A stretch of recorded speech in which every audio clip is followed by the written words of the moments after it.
Sakaza tuje contiste mejamizigare tuje kugira ngo tuguhize updates kugeza ubu ngubu zijyanye n'intambara isa n'iri gutogota mu karere. Kugeza ubu rero hakaba hakomeje kugaragara yuko isaha iyo ari yo yose zishobora gutangira guturika. Kugeza ubu abaturage nibo bakomeje kugenda bagaragara yuko aribo bazaburira byinshi muri iyi ntambara kubera cupidité y'abayobozi ndetse yewe n'amamultinationale akomeye, kubera yuko nta n'umwe uri mu nyungu z'abaturage ba Repubulika ya Demokarasi ya Kongo, b'u Rwanda, ba Burundi ndetse n'ibindi bihugu byo mu karere kenda guturikiramo intambara mu buryo bukomeye.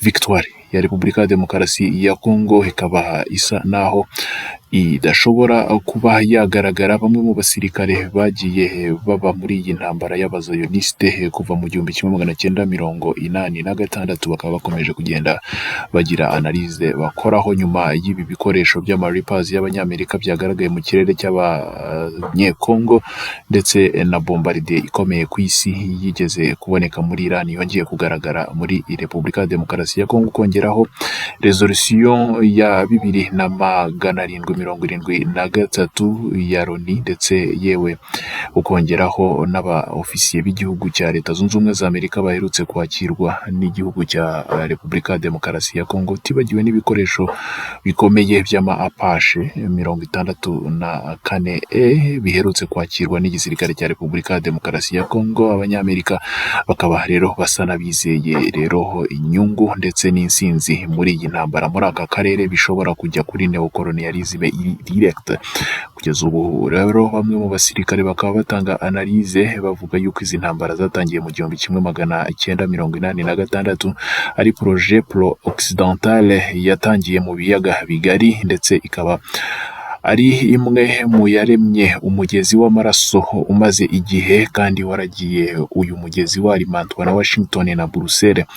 Invasion y'igihugu cy'u Rwanda mu myaka y'1990 ikaba yaraje ishamikira kuri invasion ya Uganda mu 1986 ndetse nyuma bigahereza invasion y'igihugu cya Repubulika ya Demokarasi ya Kongo cyitwaga Zaire icyo gihe mu 1996 ndetse bikaba ibi byose ari amasura abiri y'igiceri kimwe rero mu ntego cyangwa se mu mvo cyangwa se yewe mu migambi mibisha y'ibanga yo kusekiriza no gufata minero za Repubulika ya Demokarasi ya Kongo nka cobalt ndetse n'amaturuwate rero no gukereya jandarumuri ya kimwe mu bihugu rero nka Uganda n'u Rwanda muri aka karere cyangwa se jandarumuri regional ndetse bikozwe nka subsidiaire y'igihugu cya Leta Zunze Ubumwe za Amerika. Kugeza ubu regime ya Kigali nka regime ya Saddam,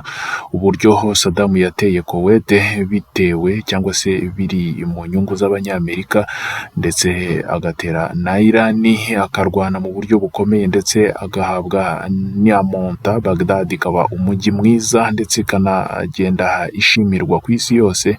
Birasa rero na Kigali kugeza ubu ngubu uburyo rero Kigali yaje gushimirwa ndiko ikaza kokipa Uvira ndetse bikaba rero nkuko Saddam yagiye gutera Kuwait.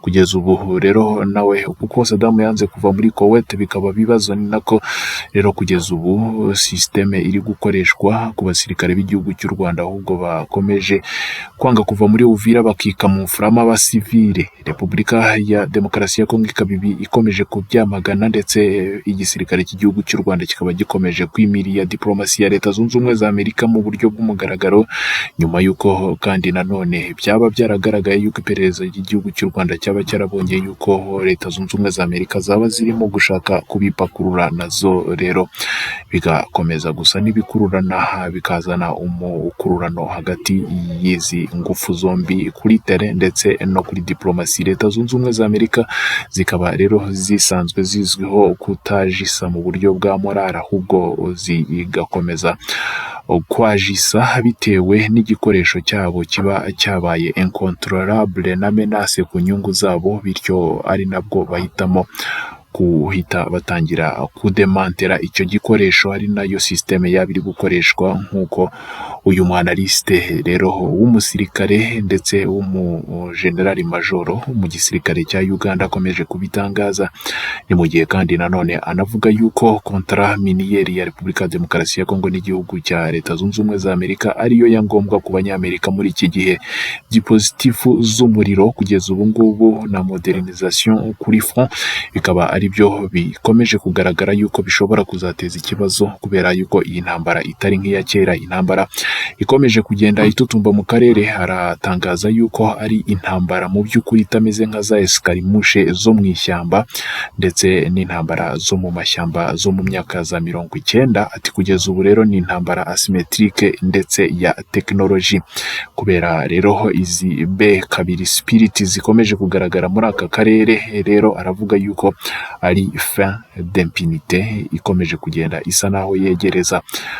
Ibimenyetso by'ibihe aravuga yuko bikomeje kugenda bigerageza kubarira mu isaha y'izi bombardier. Akavuga yuko izi bombardier zidahari kugira ngo zikore rero frappe chirurgicale ya precision ku makorone y'amakamyo ya gisirikare nk'uko bisanzwe. Avuga ko ahubwo ari ayo kunetraliza centre de commandement ndetse na batterie z'amamisile Sol-Air y'igihugu cy'u Rwanda yaba ari ku butaka bwa Repubulika ya Demokarasi ya Kongo, kuko zifite kapasite ikomeye ya frappe idetekta ikoresheje amaradari kandi ndetse iyo ikaba idashobora kudetektwa n'amaradari ayo ariyo yose y'igihugu cy'u Rwanda.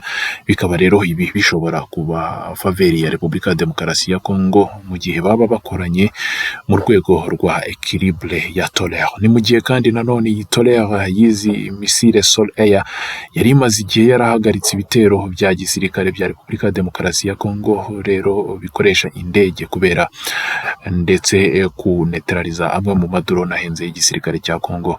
Amadrone ya Reapers ndetse na FIB ya MONUSCO bikaba bikomeje kugenda nabyo bigaragara nk'izindi ngufu, firepower ikomeye cyane kuri uru ruhande mu buryo butandukanye na zira drone d'observation. Rero ubundi izi drone z'abanyamerika zikaba zifite uburyo zikora ndetse zikaba zizakoreshwa na brigade d'intervention rapide iri muri commandement rero y'igisirikare cya Repubulika ya Demokarasi ya Kongo, ndetse ikaba iri muri faveri za chapitre ya 7 ikunze gukoreshwa rero mu rwego rwo kunetraliza force persistante ndetse no gutransforma iriya misozi ya Kivu rero nk'amapiège mortel ku gisirikare icyo ari cyo cyose gitera. Akomeza avuga yuko igisirikare cya Repubulika ya Uganda ndetse n'igisirikare cy'u Rwanda batabura gukominika en faveur contre Repubulika ya Demokarasi ya Kongo, ariko byanze bikunze bitabuza abanyamerika kubapirona mu buryo bushoboka mu gihe byaba ngombwa. Akaba avuga yuko kandi montant puissance za FARDC na intégration symétrique ya système de communication crypté ikoresha amadrone de tactique y'abanyamerika ndetse na Sukhoi 25 na Sukhoi 37 iri muri faveri y'abazarendo, kubera yuko abazarendo bakomeje kurwana ndetse no kwerekana umutsi ukomeye, bityo Leta Zunze Ubumwe za Amerika ziyariye n'abazarendo na FARDC intambara ishobora guhindura isura ndetse igahinduka rero iherezo ry'imyaka 30 y'abajandarume bashyizweho rero kuva muri 94 ndetse na 86. Sukhoi 27 ndetse na 25 zikaba zishobora gukora nk'inyundo zikubita kandi zisibra mu buryo buri clair nyuma ya neutralisation, cyane cyane za biriya bimodoka binetraliza bya Sol-Air bikunze kurasa amadrone. Hari danger ariko nanone za balkanisation cyane cyane zikomeje kugaragara aho akomeza kugira inama Repubulika ya Demokarasi ya Kongo yuko umusada w'abanyamerika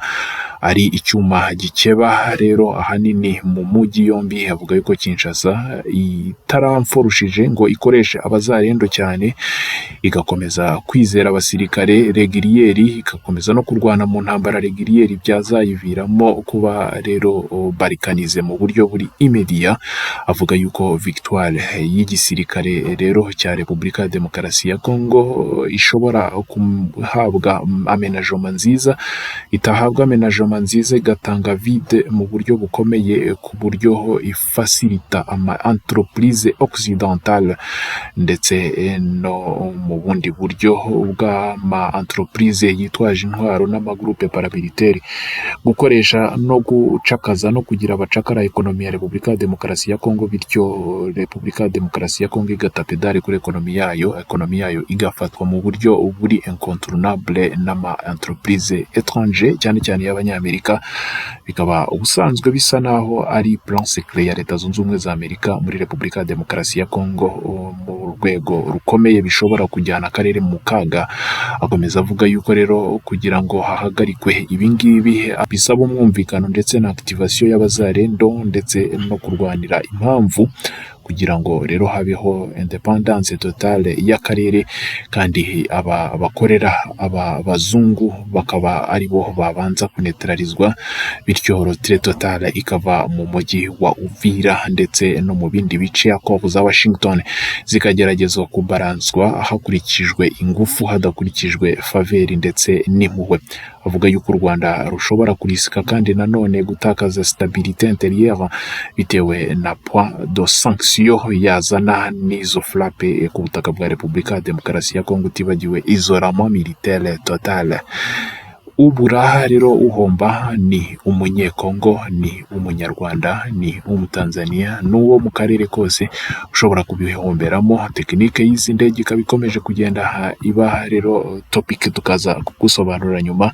Turakundisa kaza toujours contesté mais jamais égalé. Turagaruka mu kanya. Kaza toujours contesté mais jamais égalé. Bon week-end à vous tous nos téléspectateurs.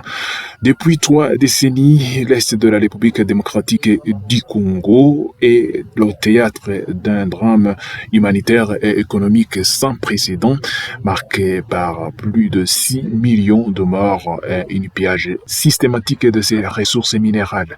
Longtemps perçu comme le gendarme de l'Occident dans la région, le régime de Paul Kagame semble aujourd'hui avoir franchi une ligne rouge irréversible, poussant les arrières historiques au premier rang de guerre les États-Unis à revoir radicalement leur stratégie malgré les accords de paix signés à Washington le 4 décembre 2025 sous l'égide de Donald Trump. La réalité sur le terrain a violemment contredit les engagements diplomatiques. L'avancée fulgurante de la force de défense rwandaise sous le titre du M23 jusqu'à la ville stratégique d'Uvira a été le catalyseur d'une rupture majeure, menaçant directement la sécurité du Burundi et en bafouant l'ultimatum américain de retrait. Kigali a utilisé une tactique de tromperie dénoncée par les services de renseignement des FARDC, le retrait apparent de troupes en uniforme remplacées par des agents en habits civils, maintenant des ballages et des patrouilles au sein même de la cité. Cette insubordination a directement mis en péril les intérêts et les investissements stratégiques américains dans le corridor minier.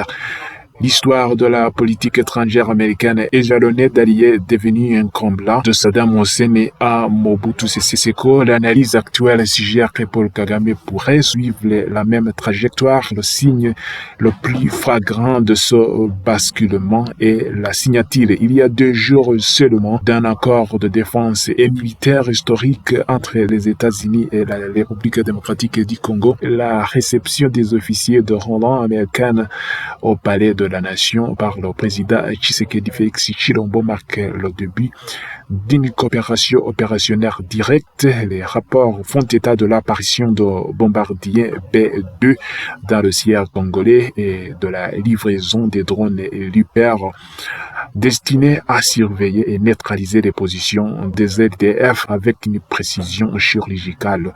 Le 19 décembre 2025, le Conseil de sécurité de l'ONU a franchi une étape décisive en adoptant la résolution 2808 conjuguée à la 2773. Ce texte est placé sous le chapitre 7 de la Charte des Nations Unies, ne se contente plus de condamner, il autorise désormais l'usage de la force militaire pour neutraliser les groupes armés. La réactivation immédiate de la force d'intervention rapide de la MONUSCO, dotée de moyens offensifs accrus, laisse entrevoir la possibilité d'une confrontation directe avec les éléments de la force de défense du Rwanda présents sur le sol congolais. Si le Rwanda persiste dans sa stratégie d'occupation déguisée, le scénario d'une intervention visant à un changement de régime à Kigali n'est plus une simple théorie. Les États-Unis privilégiant désormais la stabilité de leur approvisionnement en minerais via la République démocratique du Congo et la souveraineté de ce pays, semblent prêts à sacrifier leurs anciens alliés pour préserver l'équilibre régional. La présence militaire américaine à Kinshasa et le déploiement de technologies de pointe signalent que le temps de négociation stérile est aussi réveillé. Comme l'ancien général-major de l'armée ougandaise a suggéré, il a dit que depuis qu'ils ont pris Kampala en 1986, le projet occidental dans les Grands Lacs n'a été qu'une longue fleuve de sang alimentée par Washington et Bruxelles. L'invasion du Rwanda en 1990 depuis l'Ouganda, puis celle du Zaïre en 1996 était de défense d'une même pièce, sécuriser l'accès aux minéraux critiques, coton, cobalt, en instaurant des gendarmeries légionaux. Aujourd'hui, le régime de Kigali, tel que celui de Saddam Hussein après l'invasion de Koweït, a cru pouvoir outrepasser les ordres de son maître en occupant le village, en refusant de se retirer et en camouflant en suivre les RDF M23 à humilier la diplomatie américaine. Les États-Unis n'agissent pas par morale, mais parce que leur outil régional est devenu incontrôlable et menace désormais la stabilité de leur propre contrat minier en RDC. Il continue en disant que la guerre qui vient ne ressemblera pas aux escarmouches de blues des années 90. Il dit que nous passons à un autre niveau de guerre asymétrique de haute technologie. Il a dit que ce bombardier, le B-2 Spirit, la fête de l'impunité, est infinitif et ils ne sont pas là pour des frappes de précision chirurgicale sur les colonnes des camions, mais pour neutraliser des centres de commandement et surtout des batteries, des missiles sol-air SAM que le Rwanda a déployés au nord et au sud du Kivu et sa capacité à frapper sans être détecté par des radars rwandais change tout l'équilibre de la Terre.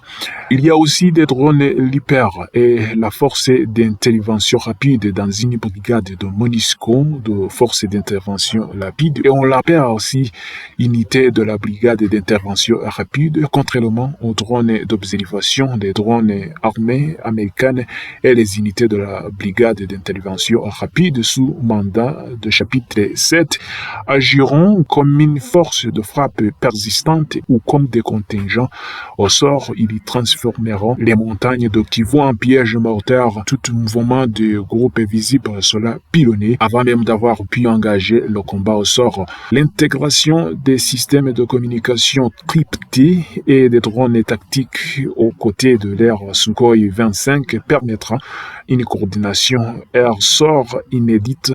Les Sukhoi 25, autrefois limités, serviront désormais de marteau sur des cibles préalablement éclairées par les technologies américaines. Il dit aussi qu'il avertit ses frères congolais que l'aide américaine est un couteau à double tranchant si Kinshasa ne renforce pas son autorité administrative immédiatement après la victoire militaire. La vide sera comblée par des entreprises occidentales qui géreront l'Est comme une entrave économique hors du contrôle de l'État.